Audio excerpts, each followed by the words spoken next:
Welcome to Colonie TV, the governmental educational channel for the town of Colonie.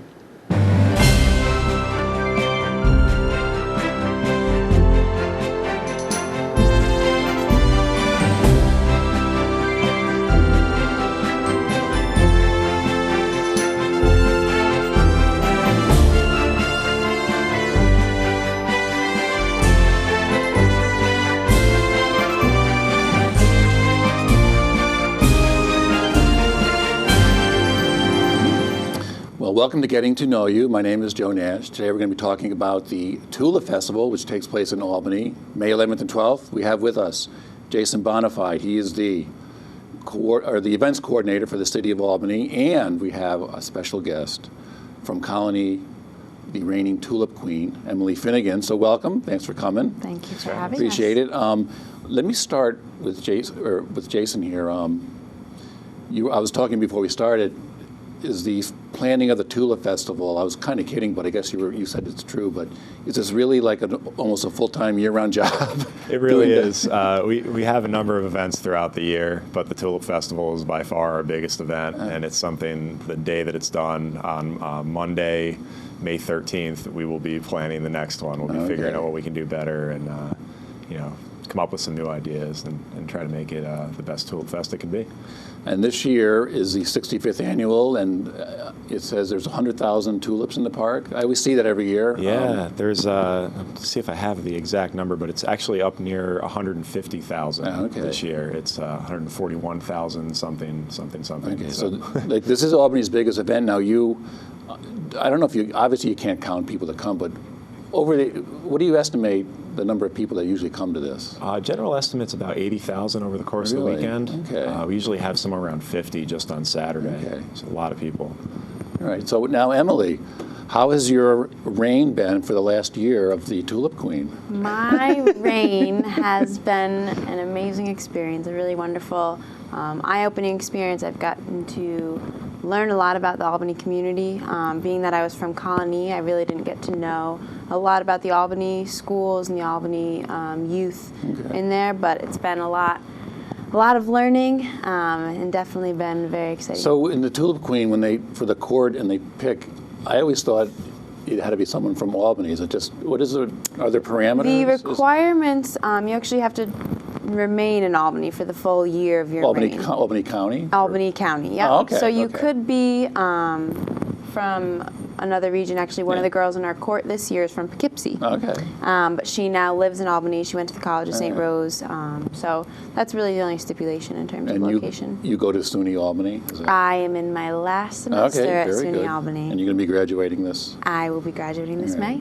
Yep. So what are some of the, I was reading on the website, it's albanytulipqueen.com. There's all kinds of information about it, but what are some of the events that the Tulip Queen goes to and attends?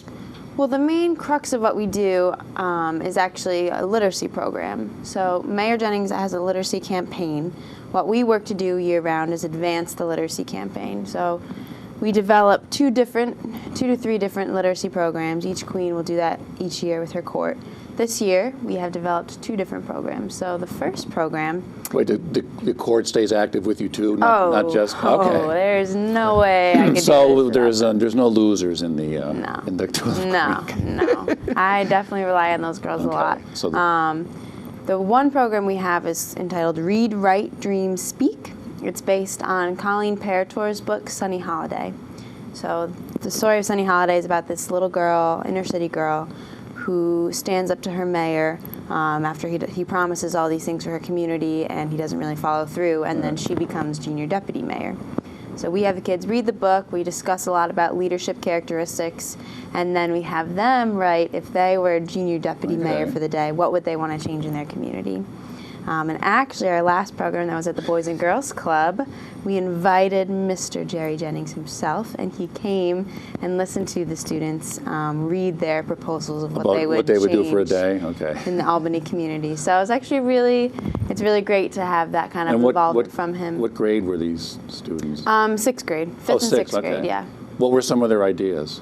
I was nervous at first because I thought they would say, oh, I hate school lunch, or different kind of everyday complaints, but they actually really dug deep and found some real issues that are really serious, and I think it's been a really good venue for them. They've talked anything about violence in their school after Sandy Hook happened. A lot of kids brought that up. Talked about bullying a lot and how to handle things like that. Some kids did bring up school lunch, but even that, they were very passionate about, I distinctly remember one little girl. She was very quiet the entire program, and then on the last day when she was reading her proposal, she had the most staunch pronouncement of why school lunch needed to be revamped. And she was like, you try to give us healthy lunches, but you don't even wash the lettuce, and there's blueberries in my pizza, and that's why kids get cookies. And she kind of stemmed it into kids not focusing during school and the importance of having a healthy lunch. And it's been really eye-opening, and I think it's been great to give such young minds a great venue to discuss issues that they have and how, and we also, part of it was you have to say how you would fix or change that problem and who you would need to help you, and why is it important. And how many schools did you so and that your court program we did three schools. We have Brighter Choice for girls at the end of this month, and then we also did the Boys and Girls Club for that. Okay. So that was just a 3-part workshop program. Then we have another completely separate program for second grade students. Okay, very similar. You read a book and you have a...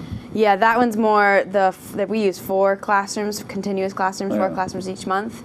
And that's more of like a pen pal program where kids get to hear about what we have traveling characters for each classroom, what each classroom is doing throughout the school year, so they can learn. And then you say your court, the other women in go with you too in this. Yes. Well, given that we do so many, it's typically a lot of courts do only one or 2 programs. So we really invested ourselves in 2.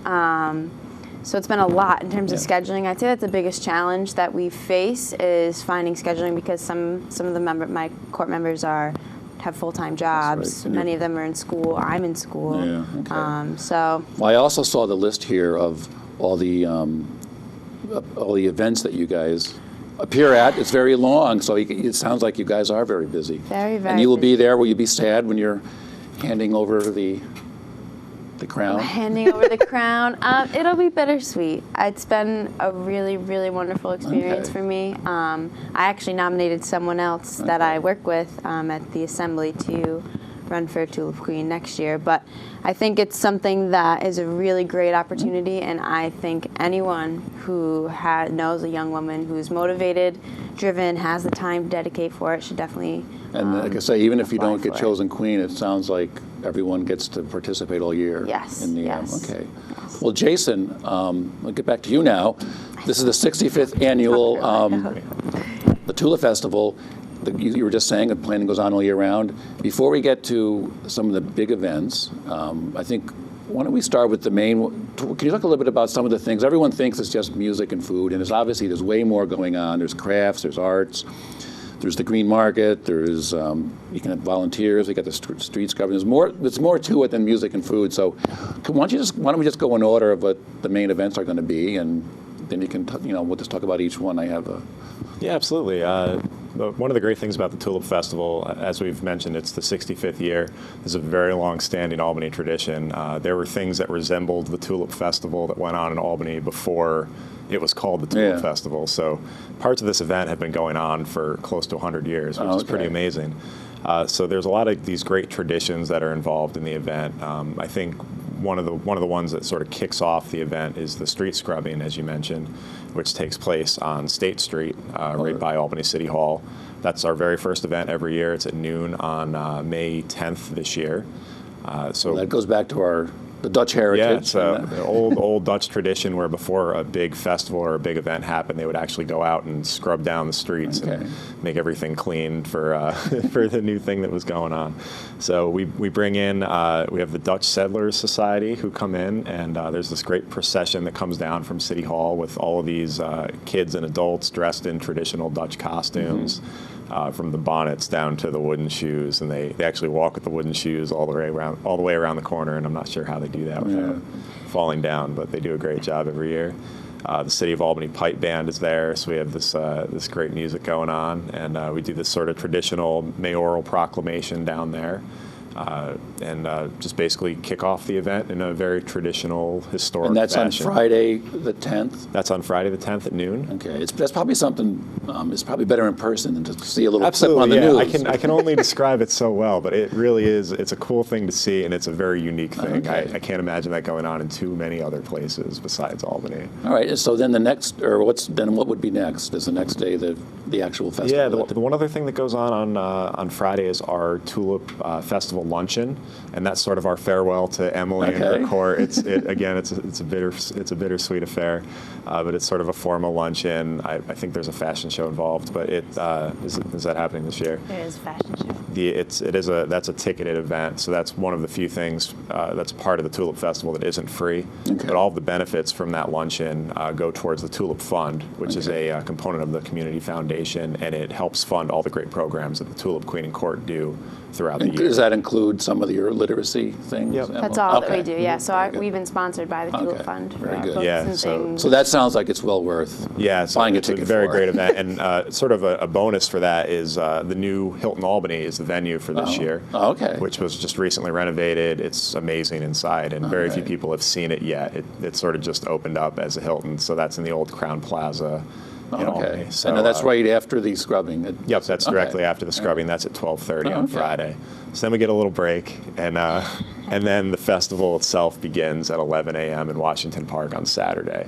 Okay. Now, before we talk about, I know everyone's always talking, oh, what bands are going to be there? There's always the big event. But before we get to that, why don't we talk about some of the things that, like I was saying earlier, that maybe people don't know that much about. They know there's vendors, they know there's arts. But can you talk about some of the things that go on at the craft show and the fine arts show and all that? Sure. Actually, my job for the first 3 years that I was at the office was putting together the Fine Arts Show, which is an arts exhibition on Dana Path, which is near the formal tulip beds in the park.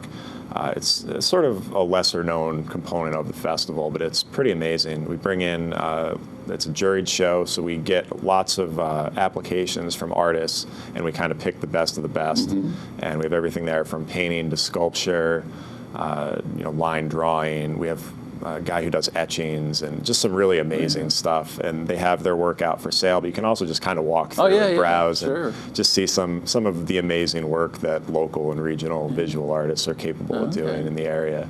So we always think that's a cool thing. And that opens at 11 o'clock, both days of the festival. That's there for the entirety. So worth making your way down there and then check out. The craft show is what local and regional vendors selling their so it's just sort of a difference in product. The craft show is more functional, kind of things that you might be able to wear, or jewelry, clothing, things you might be able to use around the house. Yeah. But it's all handmade. Again, it's all unique to the festival, unique to the show. These are people who are most of them do it for a living, and they're just working with their hands and making these great products on their own. Do you take a certain number of vendors? I mean, do more apply than you can handle? Or? Yeah, and again, that's another juried show, as I said. So what that means is basically we put it before a panel of experts. And say for the craft show, we actually get usually somewhere in the neighborhood of 200 applications every year. Really? Okay. And we only have 90 spots, so we have to whittle that down pretty far. So it's like the best of the. We really do our best to try to make it a great show. And while it is mostly local and regional, we do have people that come from all over the country for this show. Some international folks, actually. I know. I think my wife a few times has bought some jewelry. Jewelry makers. I love it because it's day before Mother's Day. I can get in there and get my last minute present for Mom, and I usually do pretty good for that. Now, Emily, are you busy this day, or do you get to go and experience some of the? I participate in the coronation, which is at noon, I believe. Okay. So after I hand off my crown, we'll have one of our students that we've been working with this year come up and give us the envelope, and then they'll announce the new queen. But after that, you can go see. I actually have a bunch of family coming in. My grandfather, as I was telling you before, eloquently calls it my dethroning. So he's going to be in with a lot of my aunts and their kids, and there's a lot of kids events actually as well. Oh, yes. So there's not on the list here, but there's tons of kids stuff. I'll be hanging out with them, doing very good. all what they'd like to do. All right, now I was going to say, we could skip the food vendors unless you want to. I mean, everyone knows there's tons of stuff there, but is there that's anything? my favorite part. Are they? Are they whittled down from more that apply? Yeah, that one oh, too. really? We get a huge amount of applications every year. We only have 40 spots, so we actually look at photos of the trucks and the setups that they have and look at their menus. Okay. And unfortunately, we don't get to taste test. I know. but- There's only 40. Okay. Yeah, it's right Seems down. like there's. It seems like a lot. Yeah, yeah. 40's a lot, I guess, Okay. when you can only eat one meal at a time. Okay, so now we'll skip the. Well, everyone knows there's a lot of food there, but why don't we'll move on to the more. I guess this is the more healthy aspect, the green market. I've never. What's the green market? The green market's something that we started last year. It was an idea that was proposed by the Mayor's Office of Energy and Sustainability. And it's just kind of a way to get the community involved in day-to-day efforts to live your life a little more green. Okay. So we have usually the Department of General Services there, and they have tips on recycling and ways to sort of reuse and reduce your impact on the planet. And just we bring in various organizations from around the city that sort of have an interest in that sort of sustainable product. And sometimes we'll have people selling things there. I'm not exactly sure what's involved in the green market for this year, but just sort of a way to sort of help people learn a little bit more about how they. Is that one spot, or are they spread out? Yeah, it's in one area of the park that's down near that art show. Okay. So it's a cool little corner of the park that people don't always get out to. That you can kind of find some new things and learn a bit. Well, the next two items we can talk about, maybe they go together. They got the bike racks, obviously, if people want to ride their bikes over. And then there's this, the bus shuttle, the CDTA shuttle. Yeah. How does that run? How does that work in case people, because I know parking is always a big thing. It's a really tough thing down there, and the traffic gets crazy. So this is, again, sort of part of that effort towards sustainability and making this a green festival. The CDTA shuttle buses are great, and we actually have, that's all free. The shuttle's free. There's no cost for that, and we have 2 parking areas people can go to that are a little out of the way, so they're not fighting that traffic right around Washington Park. There's one at Eagle Street, Eagle and Madison, the Eagle Street Garage, which is that huge state parking garage. And then there's another one at Hawk Street, which is another giant garage. So there's lots of spaces for people. You can go park there for free. The shuttles are running all day. It's just continuous. Yep, continuous from noon to 6 p.m. Oh, very good. So pretty much anytime you want to come down, go park in those spaces, ride the bus in, ride it out, no cost to you, and you don't have to deal with the parking or traffic headaches. That sounds good.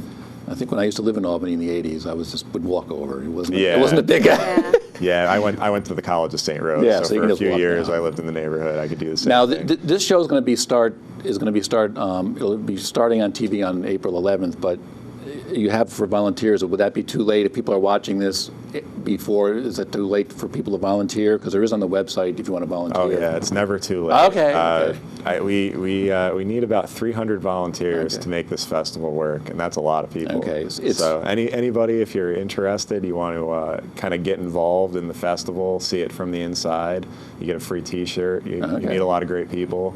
It's an excellent experience. So I encourage people to get in touch. The website is. I make sure this is right. It's albanyevents.org, and then you can just find the Tulip festivals on there. And then within that, there's a thing for volunteering.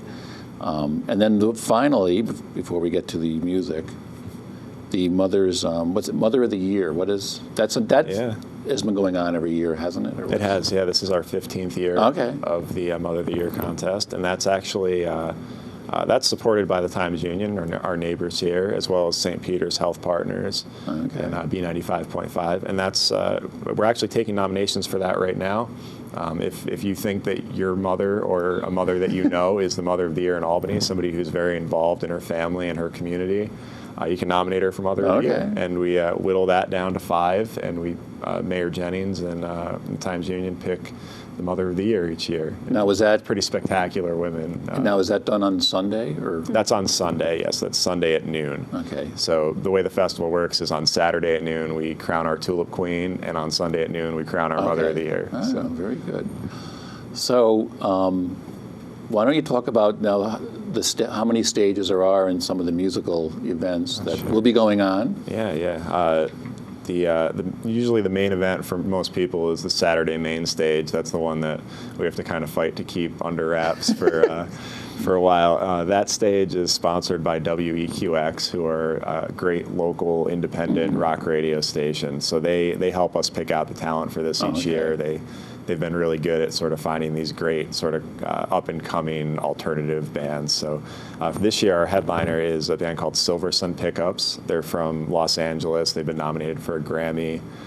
They've sold almost 1 million albums worldwide, topped the alternative charts, the modern rock charts. So really cool band, big band. I think they're going to draw in a lot of people. So you said WEQX, sort of. Yeah, the main stage entertainment. We work very closely with WEQX, and they kind of help us because they're a little bit cooler than we are. So they sort of have their ear to the ground, and they can help us find these great bands. Well, you got to satisfy all ages. I would absolutely. So and Saturday. And these are bands, I think generally sort of aimed towards a younger crowd, but they're just great rock bands, great pop bands. So we think even like people who aren't necessarily familiar with the bands are going to have a good time, really enjoy what they're hearing. So the other bands we have on that day are a great Nashville band called The Features, who are going to be releasing an album the Tuesday after Tulip Fest. So I feel like that's a band that people are going to know a lot more after the festival. You can say you saw them first.